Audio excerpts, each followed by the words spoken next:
The elevator doors slid open on the 42nd floor, and Emma's breath caught, not from the altitude, but from the man standing in the reception area.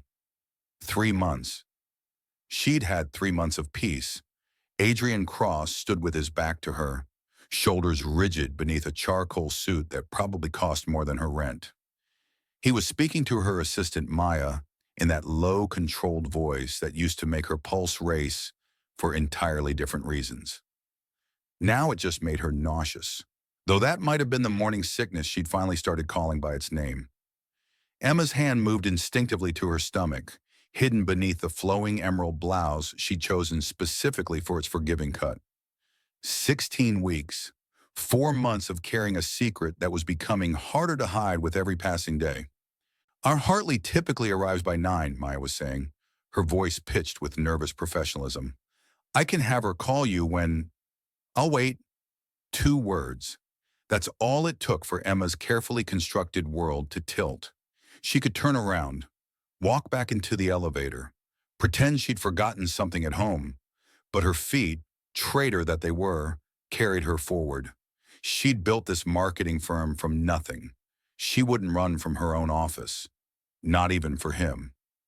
That won't be necessary, Emma said, her voice steadier than she felt. I'm here. Adrian turned, and the impact of his gaze hit her like it always had. Dark eyes that missed nothing, sharp jaw, features that belonged on magazine covers instead of in boardrooms. Except they were everywhere, weren't they?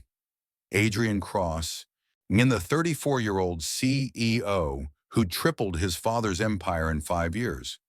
Forbes' most eligible bachelor, the man who'd made it abundantly clear that eligibility was all he'd ever offer.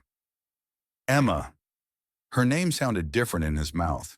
Careful, almost uncertain. She hated that she noticed. Mr. Cross. She made her voice cool, professional, the voice of someone who hadn't spent 6 months tangled in hotel sheets and whispered promises that evaporated with the morning light. I wasn't aware we had a meeting scheduled. Something flickered across his face, hurt, maybe, or surprise at the formality. Good. Let him feel a fraction of what she'd felt when he called things off, with all the emotion of canceling a subscription service. We don't, he said. I needed to see you. Needed. The word hung between them, loaded with meanings neither of them would voice. Not here. Not with Maya watching with barely concealed fascination, and the morning team starting to trickle in, their curious glances bouncing between Emma and the man who'd once told her he didn't believe in needing anyone. Emma's stomach chose that moment to lurch. She breathed through her nose, willing the nausea down. She'd gotten good at that, swallowing things down, keeping secrets, pretending everything was fine when her entire world had shifted on its axis. My office, she said, already turning. 5 minutes. She didn't wait to see if he followed. The click of expensive Italian leather on marble told her he did. Her office had always been her sanctuary. Floor-to-ceiling windows overlooking the Chicago skyline. Minimalist furniture in soft grays and whites. A small sitting area where she'd closed deals that had built her reputation. Now it felt too small, the air too thin. She closed the door and moved behind her desk, kneading the barrier between them. Adrian stood in the center of the room, looking simultaneously out of place and like he owned it. He'd always had that quality, the ability to command space without trying. You look different, he said quietly. Her hand twitched toward her stomach again. She caught herself, reached for a pen instead. It's been 3 months. People change. I didn't mean... He stopped, ran a hand through dark hair that was slightly longer than she remembered. The gesture was so familiar, it hurt. You look well. Happy. The laugh escaped before she could stop it, sharp and humorless. Is that what you came here to tell me? That I look happy? No. He took a step closer, and she saw it then. The shadows under his eyes, the tension in his shoulders, the way his hands flexed at his sides like he was stopping himself from reaching for something. For her. I came to apologize. Of all the things she'd imagined him saying, that wasn't one of them. For what, specifically? The words came out harder than she'd intended. For ending things over text? For the 3 months of silence? Or for telling me you weren't capable of more when what you really meant was you weren't willing to try? His jaw tightened. All of it. I was wrong, she supplied. Cruel? Cowardly? Yes. The single word carried weight, but it wasn't enough. It couldn't be enough, because there was something he didn't know, something she'd decided he'd never know. Sitting in her bathroom at 2 in the morning, staring at two pink lines that had changed everything. Adrian Cross didn't want complications. He'd made that clear from their first night together, when he'd laid out his rules with the same precision he used in boardrooms. No strings, no expectations, no future. She'd agreed, fool that she was, told herself she could handle casual when her heart had never learned the meaning of the word. I don't accept, Emma said, her voice quiet but firm. Your apology. I don't accept it. Something in his expression cracked. Emma, you should go. She looked down at her desk, at the proposal she'd been reviewing before her world had tilted. I have work to do. The silence stretched. She could feel his gaze on her, heavy and searching. Could feel the question he wasn't asking, the words he wasn't saying. I saw you, he said finally, last week, coming out of the medical building on State Street. Her heart stopped. The OB/GYN's office. Of course he'd seen her there. I didn't realize you were monitoring my movements, she said, keeping her eyes on the papers in front of her, even though the words had blurred into meaningless shapes. I wasn't. I was, he exhaled. My lawyer's office is in the same building. I saw you getting into a car, and you looked. Looked what? She finally met his eyes, chin lifted in challenge. Scared, he said softly. You look scared, Emma. And I have spent a week wondering why. The vulnerability in his voice nearly undid her. This was the Adrian she'd glimpsed in the dark. Irene, when the armor came off and the ruthless CEO became just a man who'd been taught that love was weakness and attachment was liability. But she'd learned that glimpses weren't enough, and she'd learned that she couldn't save someone who didn't want to be saved. She had someone else to protect now. I'm fine, she said. Everything's fine. The lie tasted bitter, but necessary. Adrian studied her for a long moment, and she saw the exact second he decided not to push. It should have been a relief. Instead, it felt like loss. Okay, he said, if that's what you want to tell me. He turned toward the door and Emma felt panic flutter in her chest. This was what she wanted. Him gone, the secret safe, her life and her baby's life uncomplicated by a man who'd made it clear he had no room for either. So why did it feel like she was making the biggest mistake of her life? Adrian! His name escaped before she could stop it. He turned, hope flashing across his features so quickly she almost missed it. Why are you really here? She asked. He was quiet for a moment, his dark eyes searching hers with an intensity that made her skin warm. When he spoke, his voice was rough. Because I made a mistake. Because I've spent 3 months trying to convince myself I did the right thing. And every morning I wake up knowing I'm a liar. Because he stopped, jaw working like the words were fighting their way out. Because you're the only thing that's ever felt real, Emma. And I was too much of a coward to admit it until you were gone. The confession hung between them, raw and honest in a way Adrian Cross never was. Emma's eyes burned. Her hand pressed against her stomach, against the flutter that wasn't just nerves anymore, against the truth she couldn't tell him. You're 4 months too late, she wanted to say. 4 months and one secret that changes everything. Instead, she said, I need you to leave. Something died in his eyes. He nodded once, sharp and final. I'm sorry, he said again. For all of it. Then he was gone. If you're enjoying the story so far, don't forget to hit that subscribe button. It really helps the channel grow and lets me keep bringing you more amazing love stories. All right, back to the story. The door clicking shut behind him with a sound like an ending. Emma sank into her chair, hands still pressed to her stomach, and let herself feel the full weight of what she'd done, what she was still doing. She'd tell him, eventually, just not today. Not when she'd finally started feeling safe again. Not when the truth would bind them together in all the wrong ways. Her phone buzzed. A text from her doctor's office. She'd confirming next week's ultrasound. The one where she'd find out if she was having a boy or a girl. Another milestone Adrian would miss, added to the growing list of moments he'd never know about. Emma closed her eyes and wondered if she was protecting her baby or just protecting herself from the man who'd already broken her heart once. She was afraid she already knew the answer. The next morning, Emma stood in front of her closet wearing only a towel, staring at clothes that no longer fit quite right. Everything was wrong. The blouses pulled at the buttons. The pencil skirts required breath-holding and prayer.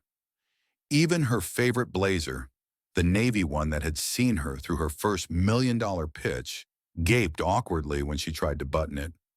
"You're being dramatic," she muttered to her reflection, reaching for a burgundy wrap dress she'd bought on impulse last month.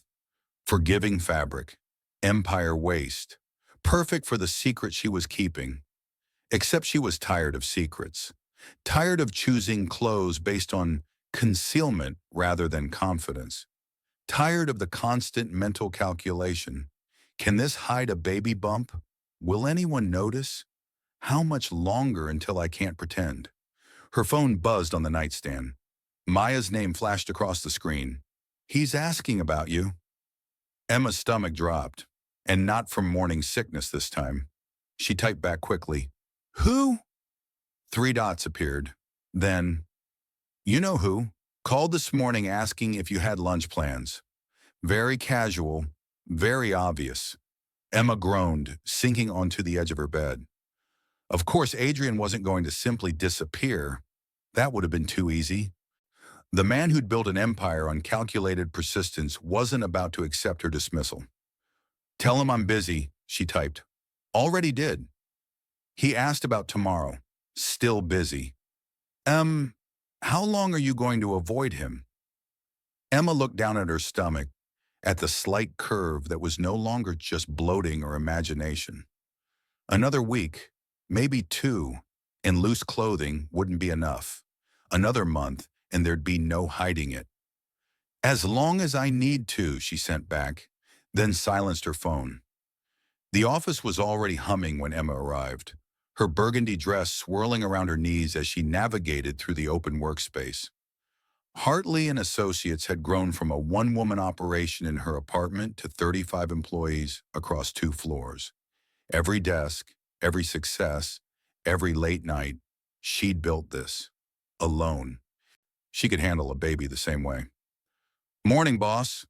Raj, her creative director, fell into step beside her, tablet in hand. He was 26, brilliant, and dressed in what he called artistic casual. Today, a mustard yellow button-down with torn jeans. "The Meridian pitch is ready for review. Also, you have flowers." Emma stopped walking. "Flowers? On your desk. Massive arrangement. No card." Raj's dark eyes gleamed with curiosity. "Maya's running a betting pool on who sent them." "Tell Maya to get back to work," Emma said, but her pulse had quickened. The flowers dominated her desk, white peonies and pale pink roses in a crystal vase that probably cost more than most people's weekly salary.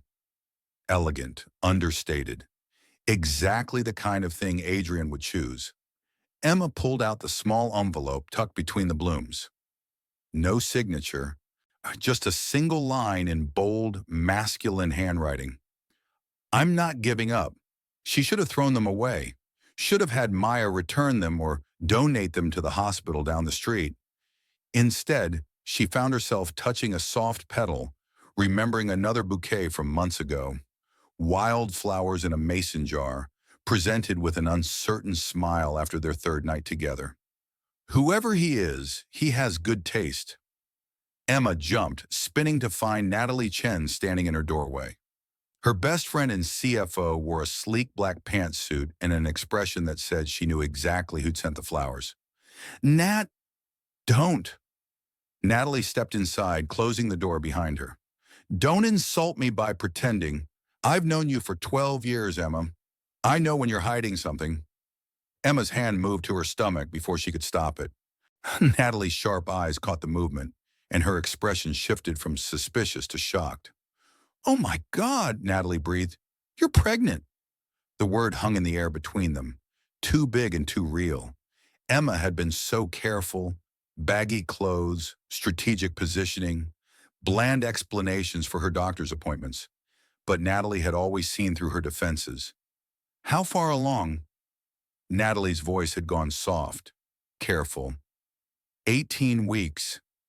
The admission felt like exhaling after holding her breath underwater. Almost halfway. And the father, Natalie's gaze flicked to the flowers. It's him, isn't it? The one you wouldn't tell me about. The reason you stopped going to happy hours and started leaving the office at reasonable hours for the first time in your life. Emma sank into her chair, suddenly exhausted. It doesn't matter. He doesn't know, and I'm not telling him. Emma? He made his position clear, Nat. The words came out harder than intended. No commitments, no future. When I started wanting more, he ended things.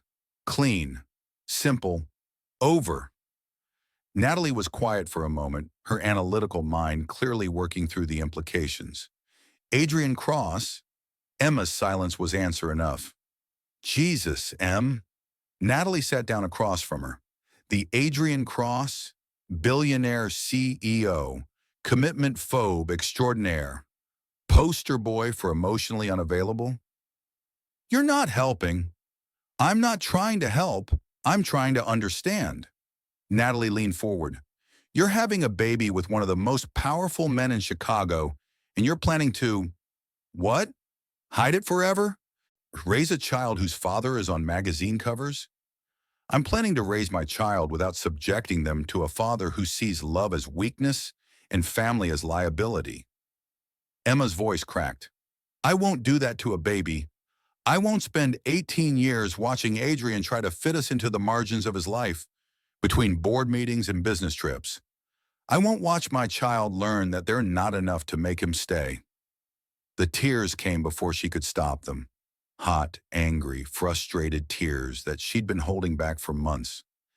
Natalie moved around the desk, pulling Emma into a hug that smelled like her signature jasmine perfume. Okay, she murmured. Okay, I hear you. But Emma, he's here, sending flowers, saying he's not giving up. Maybe nothing. Emma pulled back, swiping at her eyes. He feels guilty. That's all this is. Well, guilt and wounded pride because I'm the one who walked away. Or maybe he realized he made a mistake. 4 months too late. Emma took a shaky breath. I can't risk it, Nat. I can't risk hoping he's changed when I have someone else to protect now. Natalie studied her for a long moment, then sighed. What do you need? Help keeping this quiet for a few more weeks. I want to tell the team on my own terms, when I'm ready. Not because someone noticed or gossiped. Done. What else? Emma glanced at the flowers, at Adrian's determined message. Help me figure out how to make him go away. Even as she said it, she knew it was a lie, because the real problem wasn't making Adrian go away. It was wanting him to stay. That evening, Emma sat in her apartment, a loft in Lincoln Park with exposed brick and big windows, eating Thai takeout straight from the container. Her laptop was open to baby registry websites, tabs multiplying like rabbits, cribs, car seats, monitors, onesies in colors she didn't yet know if she needed. Her phone rang. Unknown number. She knew before answering. Knew from the way her heart jumped and her breath caught. Hello? Don't hang up. Adrian's voice rough and immediate. Please. Emma closed her laptop, setting down her container of pad thai. How did you get this number? I've always had it. I just, I deleted it after. Thought it would be easier. A pause. It wasn't. She should have ended the call.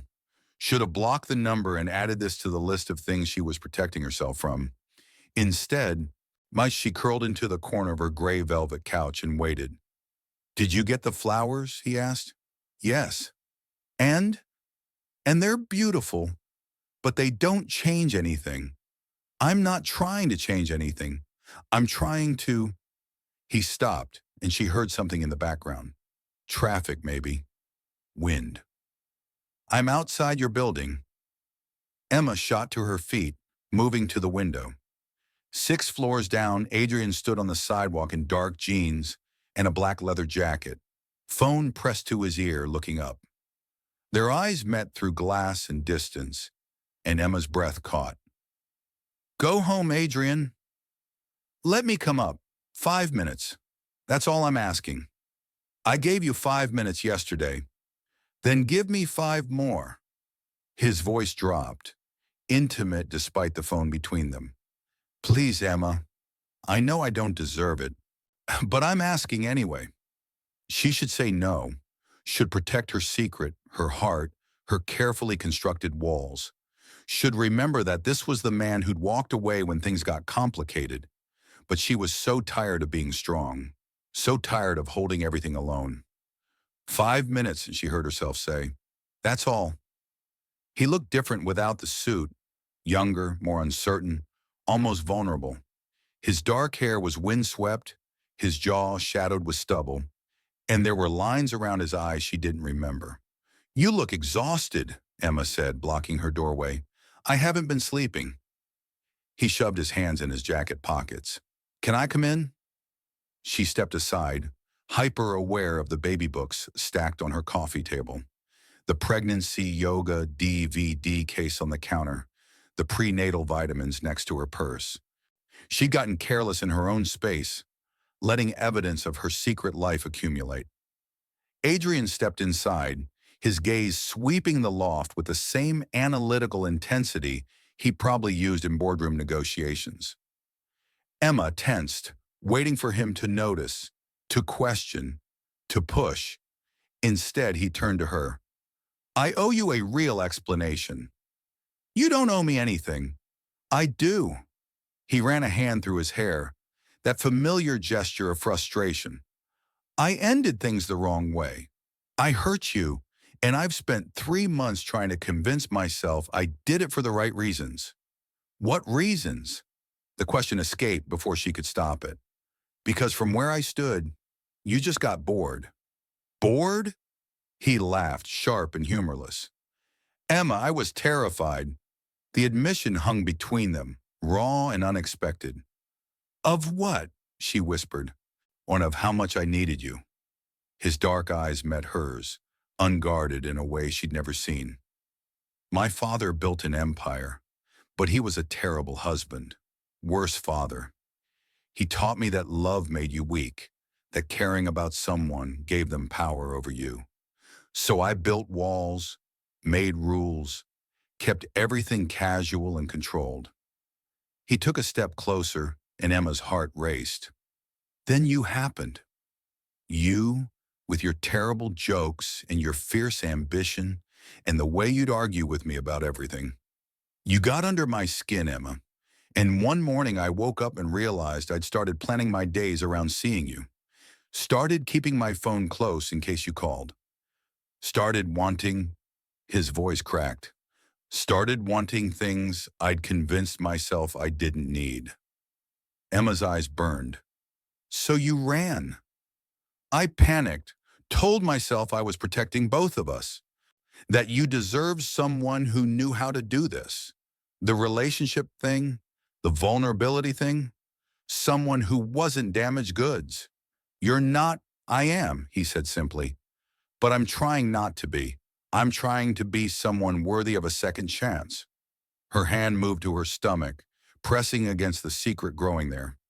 This was the moment to tell him everything, to let him in, to risk hoping he meant what he was saying. But fear held her tongue. Because what if he was only here because he felt guilty?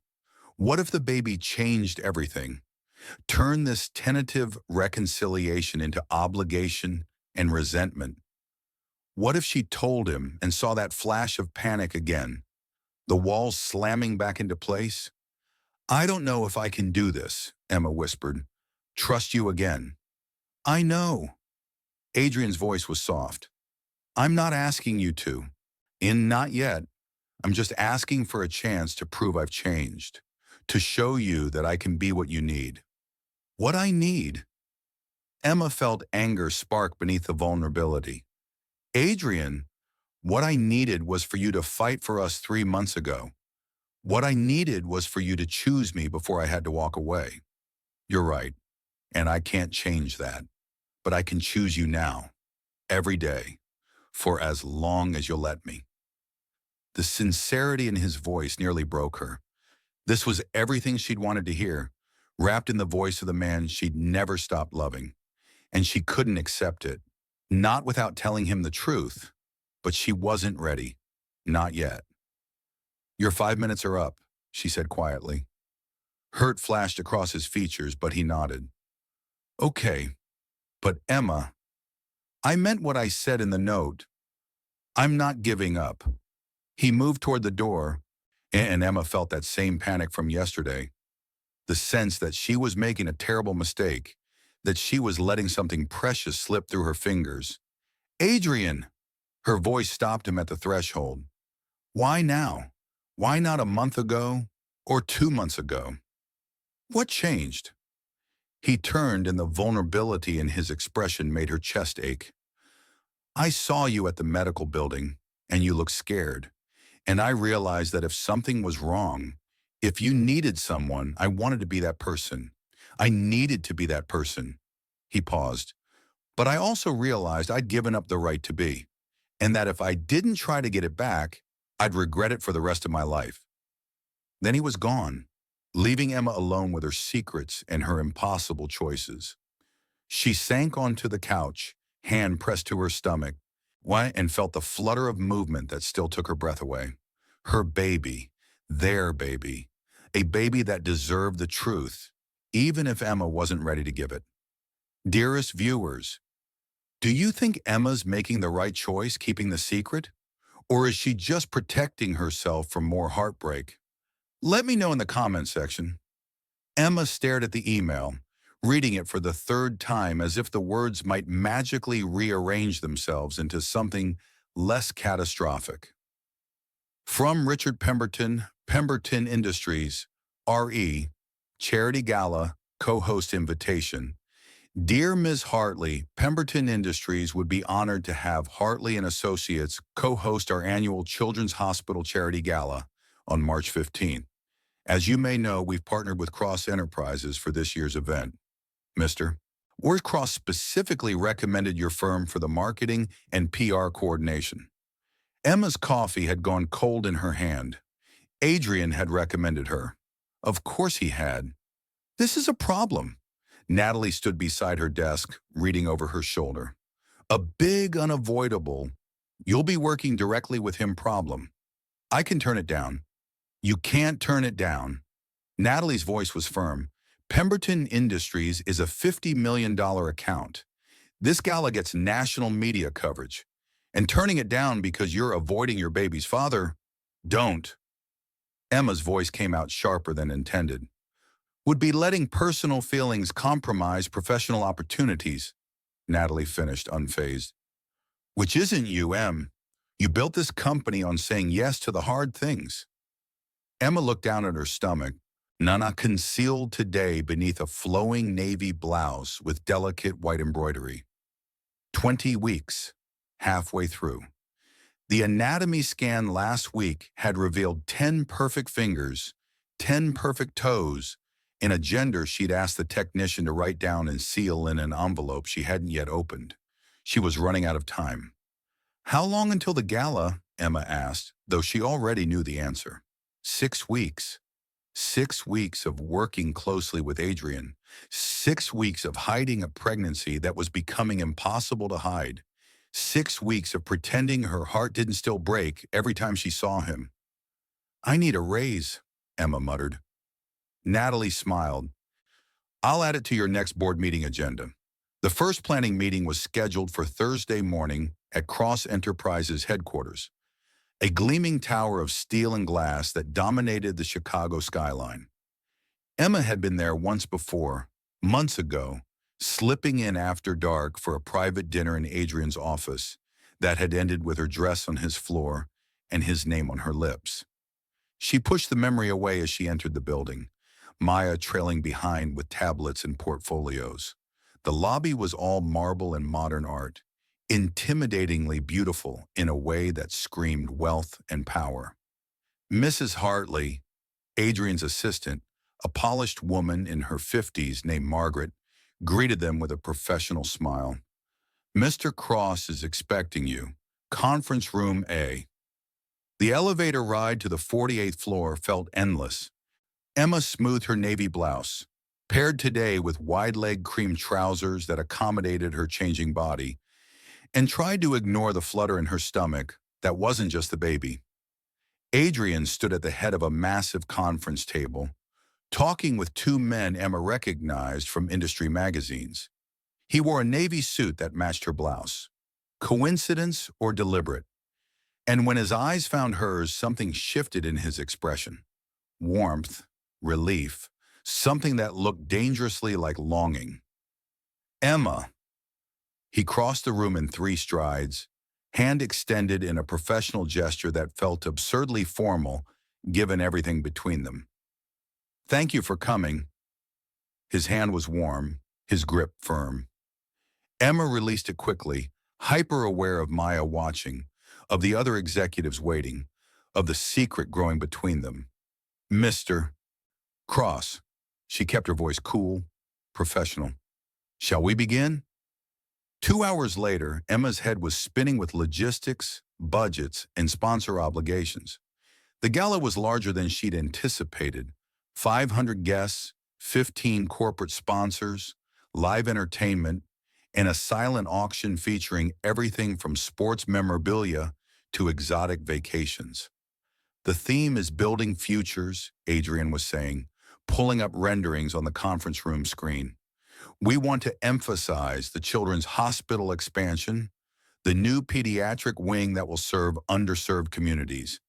Emma studied the designs, bright, hopeful, professionally executed. "The messaging needs to be personal, not just statistics about kids helped, but actual stories, faces, families." "Agreed." Adrian's gaze held hers. "I was hoping you'd take the lead on that. Watch, the human element has always been your strength." The compliment landed like a stone in her chest. Because he was right. She'd built her reputation on campaigns that made people feel, that turned brands into movements. But right now, the irony of coordinating a children's charity event while hiding her pregnancy felt almost cruel. "We'll need family testimonials," Emma said, forcing herself to focus. "Video packages, printed materials for the auction catalog. Maya, can you coordinate with the hospital's communications team?" "On it." Maya was already typing notes. "I'd also like to include a segment on prenatal care initiatives," Adrian added. "The new wing will have specialized services for high-risk pregnancies, neonatal intensive care." Emma's breath caught. She felt Natalie's concerned glance from across the table. We saw Maya's subtle shift of attention. "That's important," Emma managed, her voice steadier than she felt. "Maternal health is often overlooked in these campaigns." "My thoughts exactly." Adrian's eyes hadn't left her face. "Perhaps we could tour the facilities next week. See the expansion firsthand?" It was a reasonable suggestion, a good suggestion, the kind of thing that would make their campaign authentic and compelling. It was also torture. "I'll check my schedule," Emma said, knowing she'd say yes, knowing she had to say yes. The meeting continued for another hour, assignments distributed, timelines established. Emma forced herself into professional mode, the version of herself that had pitched to Fortune 500 companies and won. But she felt Adrian's gaze like a physical touch, felt the weight of everything unsaid pressing against her ribs. When the meeting finally adjourned, Emma gathered her things quickly, hoping for a clean escape. Emma! Adrian's voice stopped her at the door. Could I have a moment? Maya and Natalie exchanged glances. We'll wait in the lobby, Natalie said pointedly. Then they were alone, the conference room suddenly feeling too small and too quiet. You've been avoiding my calls, Adrian said without preamble. I've been busy. For 2 weeks? Emma met his gaze. Yes. He studied her for a long moment, and she saw frustration war with something gentler in his expression. I know you don't trust me. I know I don't deserve your trust. But we have to work together on this gala, and I need to know. Can you do that? Can you be in the same room with me without looking like you'd rather be anywhere else? The honesty in his voice stung. I'm a professional, Adrian. I can handle working with you. That's not what I asked. Emma's hand moved to her stomach before she could stop it. A brief, protective gesture she'd developed over the past weeks. Adrian's gaze followed the movement, and she saw his eyes narrow slightly. She dropped her hand quickly. What do you want from me? The truth. He took a step closer. Something's wrong. I can see it, Emma. You're different. Not just with me, you're different. And he stopped, jaw working.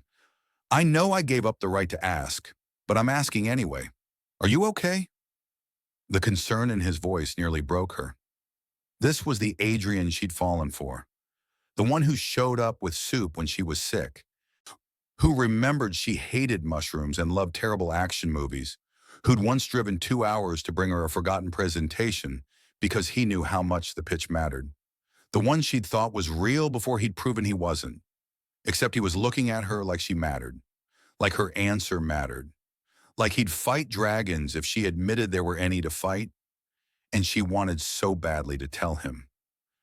Wanted to share this burden, this joy, this terrifying, beautiful secret that was reshaping her entire life. But fear held her tongue. Because what if this was temporary?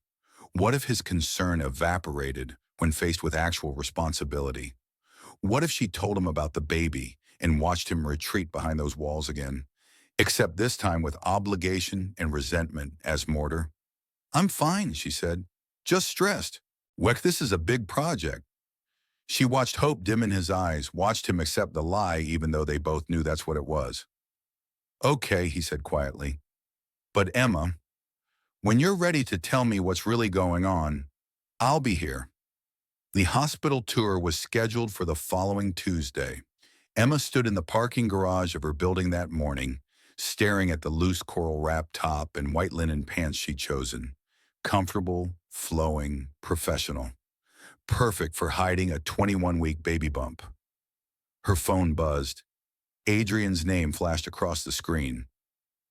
I'm outside. Emma's heart jumped.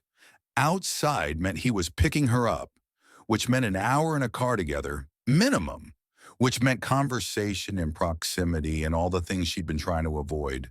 She could call an Uber, should call an Uber. Instead, she found herself walking to the lobby where a sleek black Tesla waited at the curb. Adrian stood beside it in charcoal slacks and a white dress shirt, no tie, sleeves rolled to his elbows. He looked unfairly good, and Emma hated that she noticed. You didn't have to pick me up, she said. I wanted to. He opened the passenger door. We're partners on this project. Makes sense to arrive together. Partners. The word felt loaded with meanings neither of them would voice. Emma slid into the car, inhaling the familiar scent. Leather and Adrian's cologne. Something cedar and expensive. The interior was spotless, except for a coffee cup in the holder and a book on the dashboard. What to expect when you're expecting. Emma's breath stopped. Adrian got in the driver's side, following her gaze. For a moment, neither of them moved. Okay, it's not what you think, he said quietly. What is it then? He ran a hand over his jaw, looking more uncertain than she'd ever seen him. My sister, Rebecca, she's pregnant, due in July. Relief and disappointment crashed through Emma in equal measure. You didn't mention you had a sister. We're not close. Weren't close, he corrected. But she reached out a few months ago, said she wanted to fix things before the baby came, wanted her kid to know their uncle. There was something in his voice, vulnerability mixed with wonder. Emma found herself softening despite herself. That's good, she said, that she reached out. Yeah. Adrian started the car, pulling into traffic. It's been enlightening, listening to her talk about it. The fears, the excitement, the way everything changes when you know someone's depending on you. Emma's hand moved to her stomach beneath her coral top. Change can be good, can be terrifying too. His eyes flicked to her, then back to the road. But Rebecca says the terrifying parts are worth it, that you don't have to be perfect. You just have to show up. The words hung between them, heavy with implication. Emma wondered if he knew, if somehow he'd guessed, if the book and the conversation were his way of telling her it was safe to confess. But that was magical thinking. Adrian was talking about his sister, not about them, not about the secret Emma was still too afraid to share. How far along is she? Emma asked, needing to fill the silence. 6 months. It's a girl. His voice carried unmistakable warmth. Rebecca's calling her Lily. Emma smiled despite herself. That's beautiful. She asked me to be the godfather. Adrian's hands tightened on the steering wheel. Said she wanted Lily to have someone who'd fight for her, protect her, show up when it mattered. And I realized I've never been that person for anyone. Never let myself be. The confession made Emma's chest ache.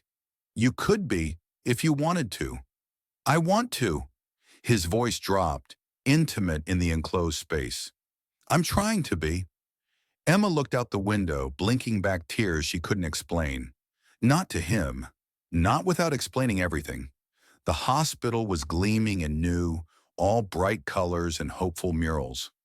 A staff member named Dr. Sarah Martinez met them in the lobby, a woman in her 40s with kind eyes and a warm smile. Mr. Cross, Mrs. Hartley, not welcome. She shook their hands. I'm so glad you wanted to see the expansion firsthand. The children's wing is really something special.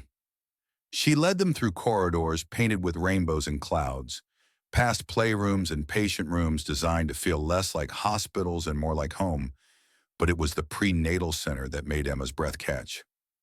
This wing serves high-risk pregnancies, Dr. Martinez explained. Women who might not otherwise have access to specialized care. We have ultrasound suites, genetic counseling, maternal fetal medicine specialists.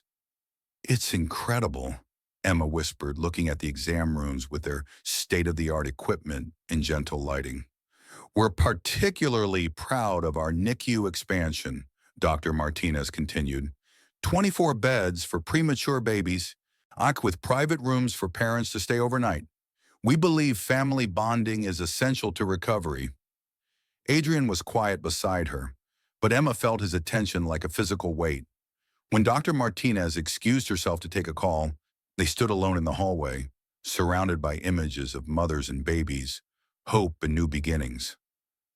This is what we're fighting for, Adrian said softly. With the gala, all those funds, they'll save lives, give families a chance. Emma nodded, not trusting her voice. Makes you think, he continued, still looking at a photograph of a mother holding a tiny NICU baby. About what matters. About the lives we build versus the lives we actually want to live. Emma's hand pressed against her stomach, against the flutter of movement that had become constant, against the truth she still couldn't voice. Adrian, I know I hurt you, he said, turning to face her. I know I walked away when I should have fought. But being here, seeing this, It makes me realize how much time we waste being afraid, how much we miss because we're too scared to reach for what we actually want. What do you want? The question escaped before she could stop it. His dark eyes held hers, unguarded and honest. You, a second chance, a life that doesn't feel empty when I come home at night. Emma's vision blurred. This was everything she'd wanted to hear, wrapped in the voice of the man she'd never stopped loving, and she couldn't accept it. Not without telling him the truth, not without knowing if he'd still want her when he knew she came with someone else now, someone tiny and dependent and permanent. We should finish the tour, she said, voice breaking. Disappointment flashed across his features, but he nodded. Yeah, okay. As they walked back to meet Dr. Martinez, Emma felt the weight of her secret like a physical thing. 6 weeks until the gala, 6 weeks to decide if she was protecting her baby or just protecting herself. 6 weeks to figure out if Adrian's determination to win her back could survive the truth she was still too afraid to tell. The gala planning consumed the next 3 weeks in a blur of vendor meetings, sponsorship calls, and late-night email chains. Emma found herself working more closely with Adrian than she'd worked with anyone in years, and the proximity was destroying her carefully constructed defenses piece by piece. It started small. Coffee appearing on her desk exactly how she liked it. Decaf now, though she hadn't mentioned the switch. For Adrian somehow knowing she needed it before the morning sickness hit. You remembered, she'd said that first time, staring at the cup. I remember everything about you, he'd replied, then walked away before she could respond. Then there were the meetings that ran long, Adrian insisting on ordering dinner so they could keep working.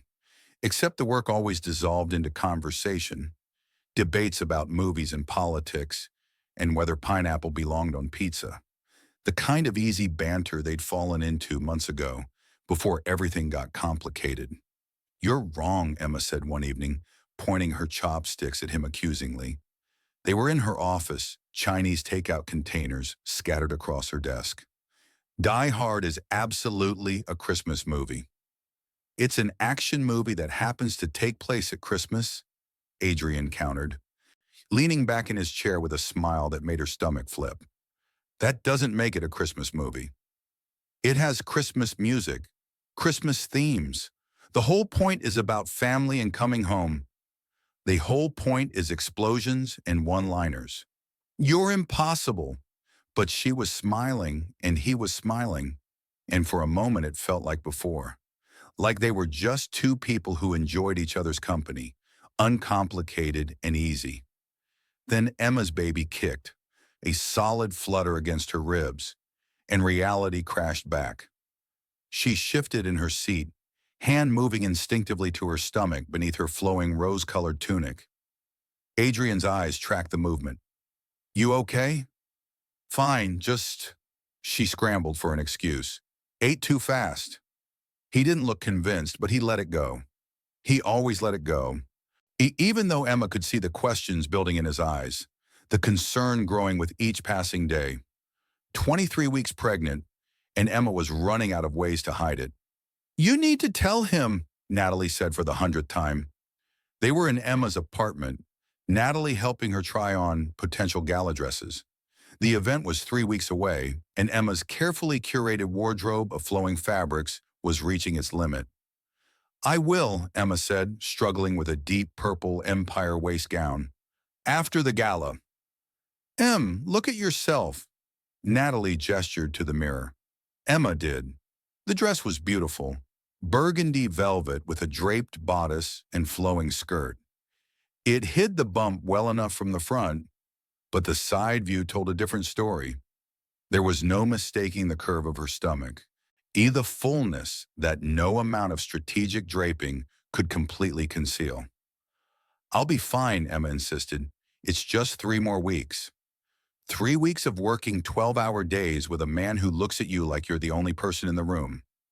3 weeks of him noticing every time you wince or shift or put your hand on your stomach. Natalie's voice softened. He's going to figure it out, Em. And wouldn't it be better if he heard it from you? Emma sank onto her bed, hand pressed to her belly where their baby, was currently doing what felt like gymnastics. What if he hates me for not telling him sooner? What if he doesn't? What if he tries to take control? Make it about obligation instead of choice. What if you're using what ifs to avoid the scariest possibility of all, that he might actually want this, want you? We want to be a family? The words hit too close to home. Emma looked away, blinking back tears. I can't risk it, Nat. I can't risk hoping and being wrong again. Natalie sat beside her, pulling her into a hug. I know you're scared, but that baby deserves a father who wants them, and Adrian deserves a chance to be that father. Even if he screws it up at first, even if it's messy and complicated. Everything with Adrian is messy and complicated, Emma muttered into Natalie's shoulder. Yeah, but maybe that's not always a bad thing. The next day, Adrian suggested they visit the venue together, the historic Palmer House Hotel, with its ornate ballrooms and soaring ceilings. Emma agreed, telling herself it was purely professional, that the flutter in her chest had nothing to do with spending an afternoon alone with him. The grand ballroom took her breath away. Crystal chandeliers, gilded moldings, a ceiling covered in frescoes that belonged in a European palace. The space could hold 500 guests easily, with room for the silent auction, dance floor, and stage for the evening's program. It's perfect, Emma breathed, turning in a slow circle. She wore a soft peach cashmere sweater and black maternity leggings she'd bought in desperation, though she'd paired them with tall boots and a long black cardigan that hopefully disguised their purpose. We'll have the auction items along the east wall, Adrian said, walking the perimeter.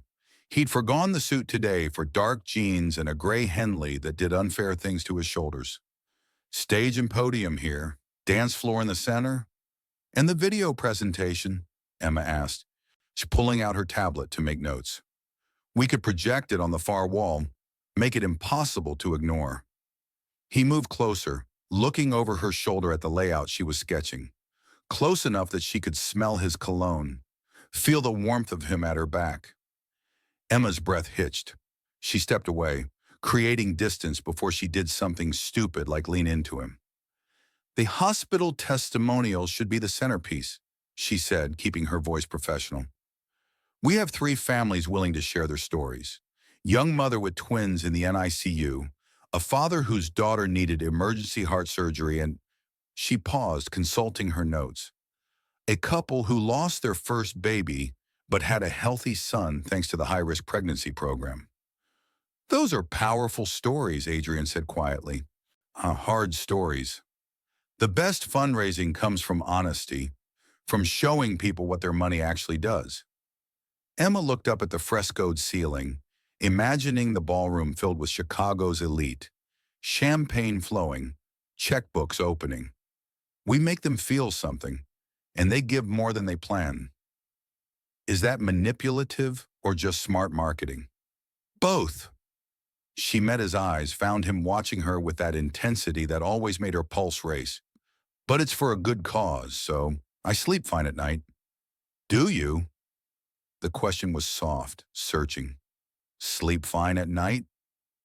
Emma's hand moved to her stomach before she could stop it.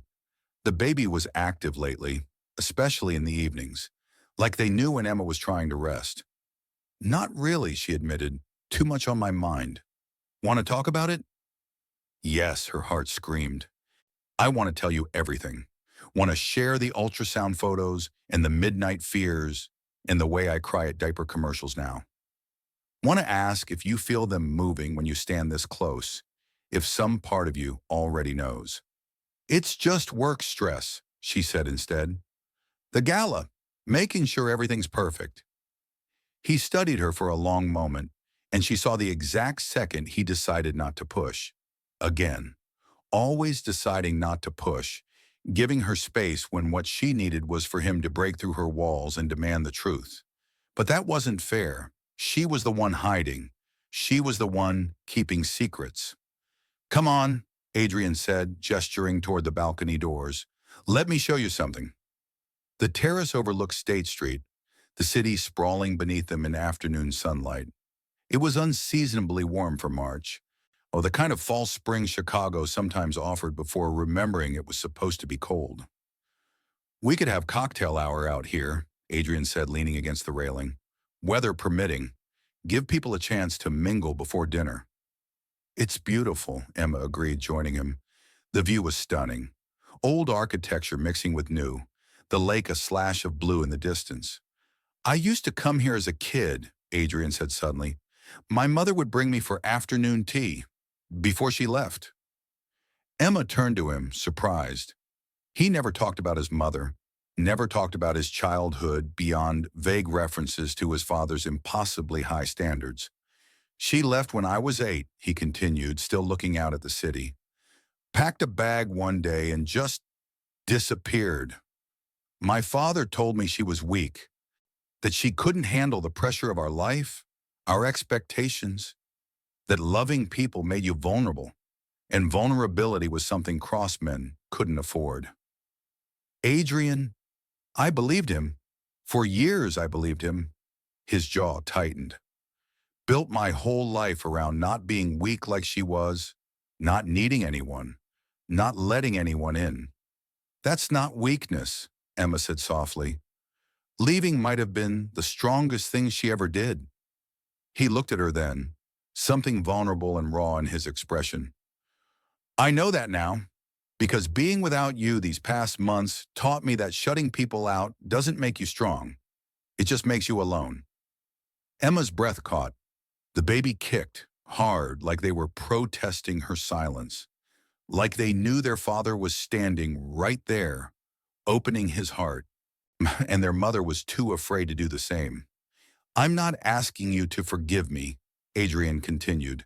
I know I don't deserve that, but I need you to know I'm not the same man who walked away.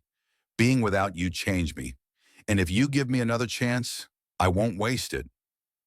You can't promise that, Emma whispered. You can't promise you won't get scared again, that you won't run when things get hard. You're right, I can't. He turned to face her fully, and the honesty in his eyes nearly undid her. But I can promise I'll try, every day, to be better, to show up, to fight for us instead of against my own feelings. Emma's vision blurred. This was everything she'd wanted. The apology, the growth, the vulnerability.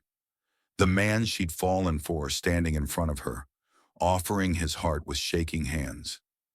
And she couldn't accept it.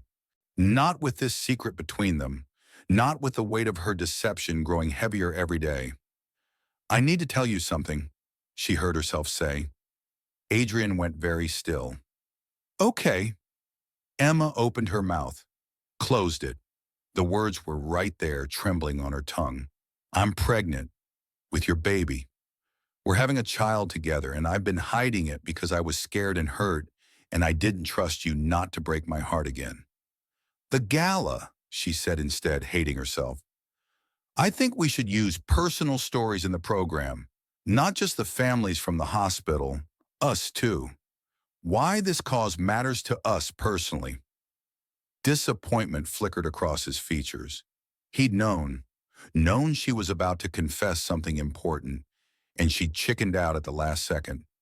Okay, he said quietly. We can do that. The moment passed, heavy and lost. Emma wrapped her arms around herself, suddenly cold despite the warm breeze. We should get back, she said.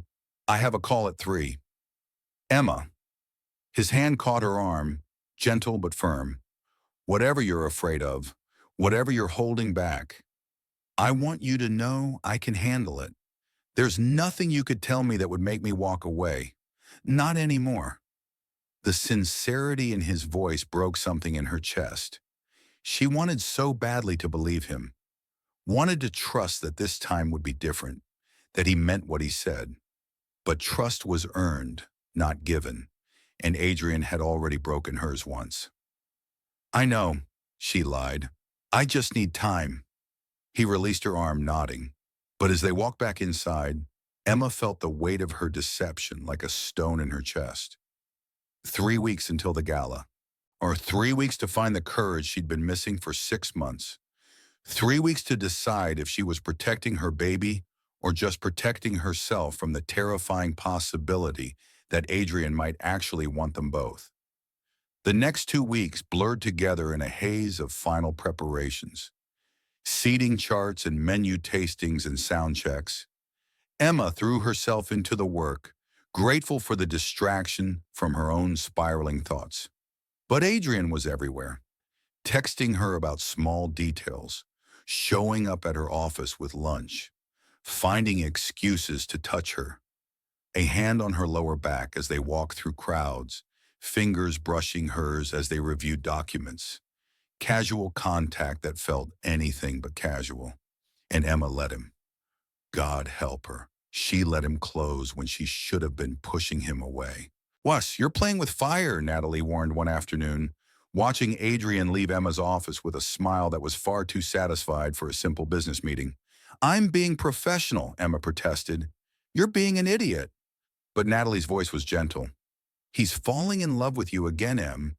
Or maybe he never stopped. And when he finds out about the baby, and he will find out, he's going to feel betrayed, lied to. And I'm not sure even his feelings for you will survive that." "I'll tell him after the gala," Emma said for what felt like the thousandth time.